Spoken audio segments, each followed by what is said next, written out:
Ladies and gentlemen, my name is Paul Bartels. I am the director of the Danish Clinical Registries and National Quality Improvement Program, and moreover I am Vice President of the European Society for Quality in Healthcare.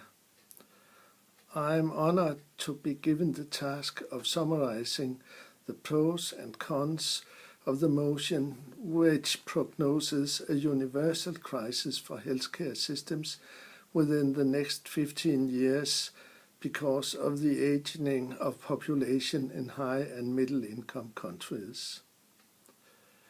It's obvious that all four participants in the discussion agree about the magnitude and seriousness of the challenge.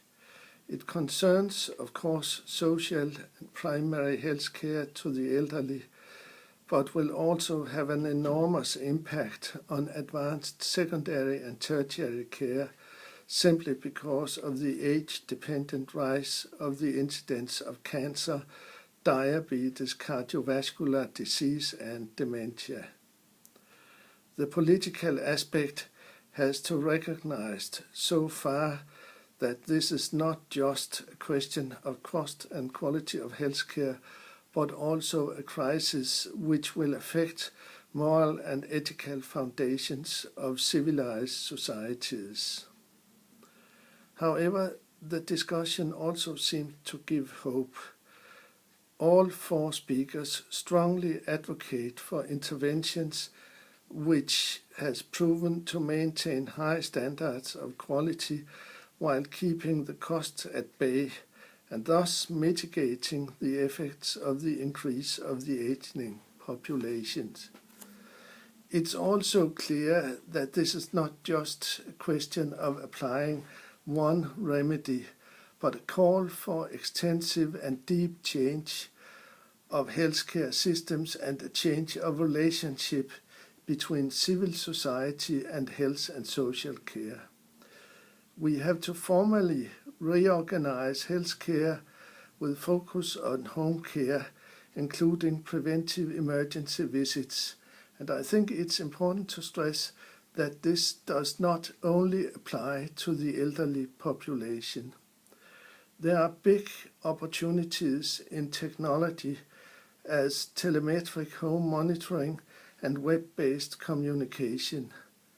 The myth of elderly being illiterate in IT is punctuated by experience.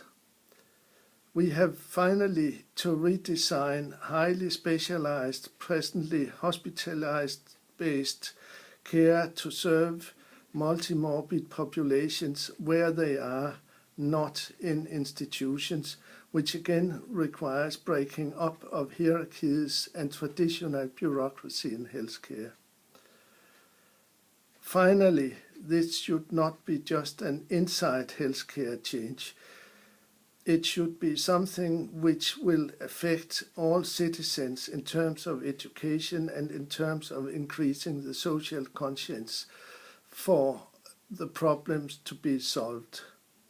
But first of all, stick to a vision which centers on humanity, dignity, and well-being for the elderly population, and also underscoring the very important value of equity of all citizens.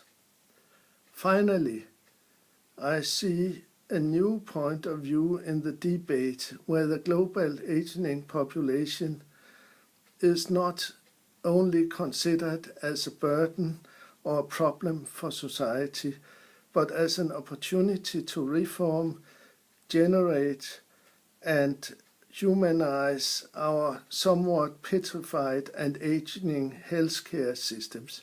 Thank you.